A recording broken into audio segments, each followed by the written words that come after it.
അപ്പം നമ്മൾ ആദ്യം തന്നെ എത്തിയിരിക്കുന്നത് നമ്മുടെ PHJC സിസ്റ്റേഴ്സിൻ്റെ ആ ഒരു കുഞ്ഞ് സ്റ്റാളിലേക്ക് വേണ്ടിയിട്ടാണ്. അപ്പം നമ്മളോടൊപ്പം ഇപ്പം ചേരുന്നത് തോമസീന സിസ്റ്ററാണ്. Sister, hi sister.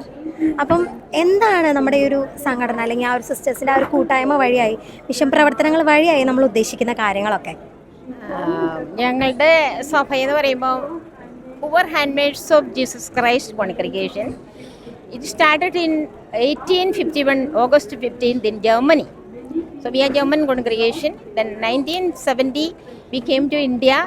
ഞങ്ങളുടെ കാരിസം എന്ന് പറഞ്ഞാൽ കർത്താവിൻ്റെ എളിയദാസികളായ ഞങ്ങൾ രോഗികളായവരെ ശുശ്രൂഷിക്കുക, പിന്നെ ആരുമില്ലാത്തവരെ സംരക്ഷിക്കുക, ആവശ്യമുള്ളവരുടെ അടുക്കിലേക്ക് ഇറങ്ങി ചെല്ലുക. Means caring for the poor, sick and needy, the main our charism. And നമ്മളിപ്പം ലോകത്തിൻ്റെ ആവശ്യം എന്താണോ അതനുസരിച്ച് മുന്നോട്ട് പ്രവർത്തിക്കാനായിട്ട് ഇറങ്ങുന്ന സഹോദരികളാണ് ഞങ്ങൾ.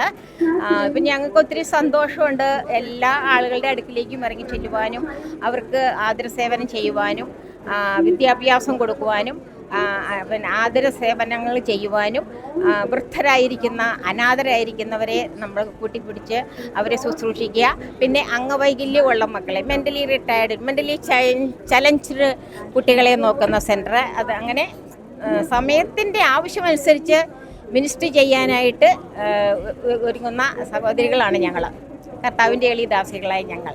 അപ്പോൾ എന്നെ സംബന്ധിച്ച് ഇപ്പോൾ ഞാൻ 7 കൊല്ലമായിട്ട് വിയാറ്റ് മിഷനിൽ സേവനം ചെയ്യുകയാണ്. വിയാറ്റ് മിഷനിൽ ഫുൾ ടൈം സേവനം ചെയ്യുകയാണ്. ഞങ്ങൾക്ക് അവിടുന്ന് പിള്ളേർ ഈ നോർത്ത് ഈസ്റ്റ്, പിന്നെ Madhya Pradesh, Bihar, Orissa, Punjab, like the different from Hindi speaking states people come, children come, means above 18 to 40-45 age people come for training, and we give 3 months training, and when they come they don't know even to make the sign of the cross.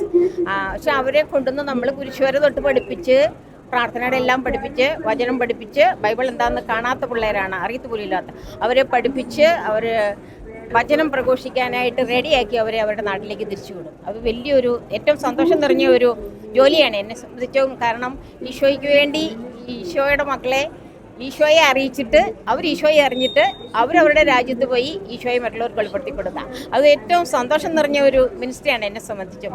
അപ്പോൾ നമുക്ക് എന്തെല്ലാം ബുദ്ധിമുട്ടുകൾ വന്നാലും നമുക്കതൊന്നും ഒരു ബുദ്ധിമുട്ടായിട്ട് തോന്നിയല്ല, നമ്മൾ adjust ചെയ്യാനുള്ള ശക്തി നമുക്ക് ഈശോ തരും. അപ്പോൾ അതുകൊണ്ട് എനിക്കൊത്തിരി സന്തോഷമുണ്ട്. ഞാൻ ഫിയാറ്റ് മിഷനോട് ചേർന്ന് 7 കൊല്ലമായിട്ട് ഇപ്പോൾ സേവനം ചെയ്യുന്നു. ഇങ്ങനെ പിള്ളേർക്ക് ട്രെയിനിങ് കൊടുത്ത് അവരെ വിടുവാണ്. സഭ സപ്പോർട്ട് ചെയ്തുകൊണ്ട് അധികാരികളെ എന്നെ വിട്ടതാണ്. ഞാൻ ലോഗോസ് സിറ്റി സെൻറ്ററിൽ കൗൺസിലിങ്ങിനൊക്കെ ചെയ്യുമായിരുന്നു. അപ്പോൾ അതുകൊണ്ട് ഒത്തിരി സന്തോഷമുണ്ട്. Four handmaids of Jesus Christ കോൺഗ്രിഗേഷനിലെ അംഗമായിക്കൊണ്ട് fiat മിഷനിൽ സേവനം കണ്ടിന്യൂ ചെയ്യാനായിട്ട് ഒത്തിരി സന്തോഷമുണ്ട്. ദൈവം നമ്മളെല്ലാവരെയും ഒത്തിരി സമർത്ഥമായി അനുഗ്രഹിക്കട്ടെ. ഫിയാറ്റ് മിഷനെ പോലെ നമ്മുടെ എല്ലാ കോൺഗ്രിഗേഷനുകളും എല്ലാ സഭകളും ഈശോയിൽ കൂടുതൽ വളർന്നു വരാൻ പ്രത്യേകം പ്രാർത്ഥിക്കുന്നു. അതിനായി എല്ലാവർക്കും അതിൻ്റെ ആശംസകൾ നേരുന്നു. ദൈവം അനുഗ്രഹിക്കട്ടെ. Thank you so much sister. Sister പറഞ്ഞ പോലെ തന്നെ 4 മാസം അല്ലെങ്കിൽ 5 മാസത്തിൽ തുടങ്ങിയ അല്ലെങ്കിൽ ഒരു 7 വർഷം വരെ ഇവിടെ നിൽക്കുമ്പം ഇനിയും ഒത്തിരി വർഷങ്ങൾ സിസ്റ്ററിനും സിസ്റ്ററിൻ്റെ ആ ഒരു ടീമിനും മറ്റുള്ളവരെ അല്ലെങ്കിൽ പാവങ്ങളുടെ ഇടയിൽ സുവിശേഷ പ്രഘോഷണം എന്നുള്ള ആ ഒരു കണ്ടന്റ് തന്നെ കൂടുതൽ ശക്തമായി തന്നെ ചെയ്യാനായിട്ട് സാധിക്കട്ടെ എന്ന് ഞങ്ങളും ദൈവത്തിനോട് പ്രാർത്ഥിക്കുകയാണ്. ദൈവവിളി കൂടുതൽ കിട്ടാൻ വേണ്ടി പ്രത്യേകം പ്രാർത്ഥിക്കണം. പ്രത്യേകിച്ച് കേരളത്തിൽ നിന്ന് ദൈവവിളി ഞങ്ങൾക്ക് കുറഞ്ഞു പോയിക്കൊന്നു. അതുകൊണ്ട് പ്രത്യേകം ഞങ്ങൾക്ക് കേരളത്തിൽ നിന്ന് ദൈവവിളി കിട്ടാൻ വേണ്ടി പ്രത്യേകം നിങ്ങൾ പ്രാർത്ഥനയിൽ ഓർക്കണം. Okay sister, thank you so much.